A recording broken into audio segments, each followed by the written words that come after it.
जय हिंद दोस्तों, रक्षा करने का चैनल में आपका स्वागत है। दोस्तों आज के इस वीडियो में मैं आपको 5 महत्वपूर्ण जानकारियां दूंगा, जैसा कि आप पीछे बोर्ड पे देख रहे हैं।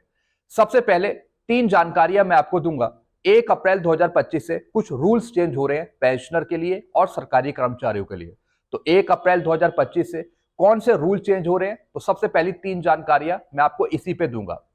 फिर दोस्तों चौथी जानकारी मैं आपको दूंगा, खुशखबरी, बढ़े हुए महंगाई भत्ते के भुगतान का आदेश जारी।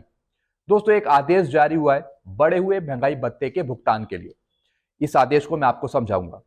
फिर दोस्तों लास्ट जानकारी मैं आपको दूंगा, ब्रिगेडियर सीएस विद्यासागर जी ने मुझे मैसेज किया पेंशनर्स को कुछ जानकारी देने के लिए। तो क्या मैसेज दिया है वो मैं आपको आगे समझाऊंगा। तो दोस्तों बस यही जानकारियां जो मैं आपको देने वाला हूं, इसलिए इस वीडियो को आप शुरू से लेकर आखिर तक देखेगा।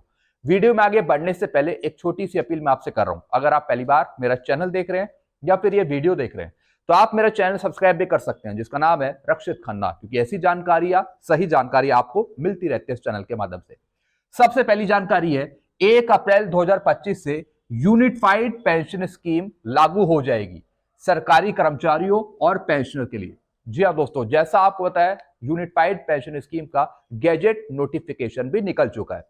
अब दोस्तों जो ये लागू होने की तिथि है यह है दोस्तों 1 अप्रैल 2025। 1 अप्रैल 2025 से आपको मौका मिलेगा। क्या आप एनपीएस में जाना चाहते हैं या फिर आप यूपीएस लेना चाहते हैं? अगर आप यूनिफाइड पेंशन स्कीम चुनते हैं तो आपको लास्ट पे ड्रॉन का 50% पेंशन मिलेगा। हालांकि सरकार आपसे कुछ कंट्रीब्यूशन लेगी और सरकार भी कुछ कंट्रीब्यूट करेगी, लेकिन जब आप रिटायर होंगे आगे यूपीएस के तहत तो आपको लास्ट पे ड्रॉन का 50% पेंशन मिलेगी और उस पे सरकारी डीए अलग मिलेगा, डीए आपको मिलेगा। तो दोस्तों आप यूपीएस में जा सकते हैं या फिर आप एनपीएस में रह सकते हैं, ये आप पर चॉइस होगी। हालांकि सरकार आपको ऑप्शन प्रोवाइड करेगी, या तो वो ऑनलाइन ऑप्शन देगी या फिर ऑफलाइन ऑप्शन देगी। तो आप चूज कर सकेंगे कि आपको एनपीएस में रहना है या फिर आप यूपीएस चूज करेंगे। तो दोस्तों यूपीएस अगर आप लेंगे तो लास्ट पे डॉन का 50% पेंशन मिलेगी आपको, एक गारंटी पेंशन मिलेगी, एश्योर्ड पेंशन मिलेगी आपको। तो दोस्तों 1 अप्रैल 2025 से यूनिफाइड पेंशन स्कीम लागू हो जाएगी। फिर दोस्तों अगली जानकारी है, कुछ मूर्ख यूट्यूबर हैं जो बता रहे हैं कि इनकम टैक्स में 12 लाख तक की छूट इसी साल से मिलेगी। जैसा आपको पता है इस बजट में जो ये बजट पेश हुआ था, इसमें कुछ रूल चेंज हुए थे इनकम टैक्स के। जो पहले 7-7.5 लाख की छूट थी वो 12 लाख कर दी गई थी। तो दोस्तों कुछ मूर्ख यूट्यूबर हैं जिनको जानकारी नहीं है, वो बता रहे हैं कि जो ये नया रूल है इनकम टैक्स का वो इसी साल से लागू होगा। नहीं दोस्तों, ऐसा नहीं है। जो इनकम टैक्स का नया रूल है 12 लाख की छूट वाला, ये लागू होगा अगले साल से। यानी जब आप अगले साल का आईटीआर फाइल करेंगे उसमें ये रूल अप्लाई होगा, इस साल से नहीं होगा। जो इस साल आप आईटीआर भरेंगे वो दोस्तों पुराने रूल के अनुसार ही भरेंगे, जिसमें 7 लाख या फिर 7.5 लाख की छूट है। 12 लाख की जो छूट है उसका फायदा अगर आपको लेना है तो अगले साल आप आईटीआर फाइल करेंगे। यानी जो टैक्स के रूल है जो इस साल बजट में घोषित हुए उसका फायदा आपको अगले साल देखने को मिलेगा। तो दोस्तों कुछ यूट्यूबर हैं जो आपको मूर्ख बनाते रहते हैं, झूठी इंफॉर्मेशन देते रहते हैं, तो आपको उनसे सतर्क रहना है। चलते अगली जानकारी की तरफ। National payment corporation of India ने 1 अप्रैल 2025 से लागू होने वाले नए रूल जारी किए। दोस्तों 1 अप्रैल 2025 से एक और नया रूल अप्लाई होगा आप लोगों के लिए। और नया रूल किसने जारी किया है? National payment corporation of India ने। इसके तहत बैंक उन मोबाइल नंबर को नियमित रूप से हटाएंगे जो बंद हो चुके हैं या फिर किसी और को जारी कर दिए गए। दोस्तों ऐसे बहुत से लोग होते हैं जो 2 फोन नंबर को यूज करते हैं और उनका एक नंबर एक्टिव होता है और एक नंबर इनएक्टिव होता है। यानी जो पुराना नंबर है वो अब आपका पूरी तरीके से हटा दिया जाएगा बैंकों के द्वारा। अब पुराने नंबर को आप यूज नहीं कर पाएंगे। जो आपका फोन नंबर एक्टिव होगा उसे ही आप यूज करेंगे। तो जो पुराने नंबर है जो इनएक्टिव हो गए, जो संचालित नहीं है, वो नियमित रूप से हटा दिए जाएंगे बैंकों के द्वारा। इसका मकसद है गलत ट्रांसैक्शन को रोकना। अब दोस्तों जो फ्रॉडस्टर है, जो गलत काम करते हैं, वो कई बार क्या करते हैं, जो आपका पुराना नंबर होता है उसको भी किसी तरीके से संचालित करके गलत एक्टिविटी करते हैं, गलत ट्रांसैक्शन करते हैं। तो जितनी भी गलत ट्रांसैक्शन हो रहे हैं, लेन देन हो रहे हैं गलत, उनको रोकना है पुराने नंबर को बंद करके। तो जितने भी आपके पुराने नंबर है जो एक्टिव नहीं है वो पूर्ण रूप से अब बंद कर दिए जाएंगे। पहला ऐसा नहीं था।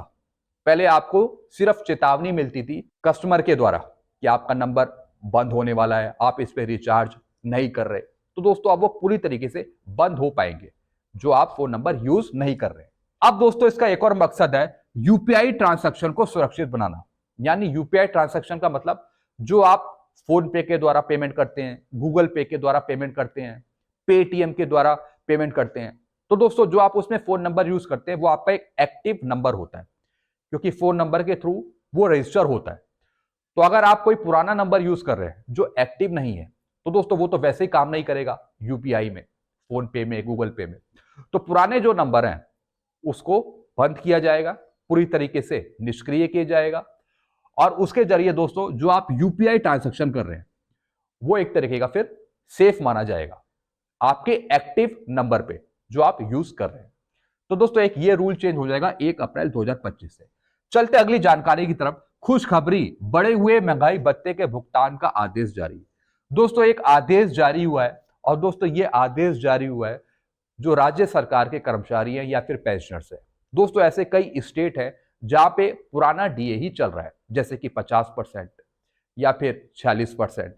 तो दोस्तों एक आदेश जारी हुआ है राज्य सरकार के पेंशनर्स और कर्मचारियों के लिए। और दोस्तों इस आदेश में यह लिखा है कि जो डीए बढ़ा है, जो 50 से 53% हुआ है, तो 53% के हिसाब से पेंशनर्स को, सरकारी कर्मचारियों को भुगतान किया जाए। मैं राज्य सरकार के पेंशनर्स और कर्मचारी की बात कर रहा हूं, साइड में आप लेटर भी देख सकते हैं।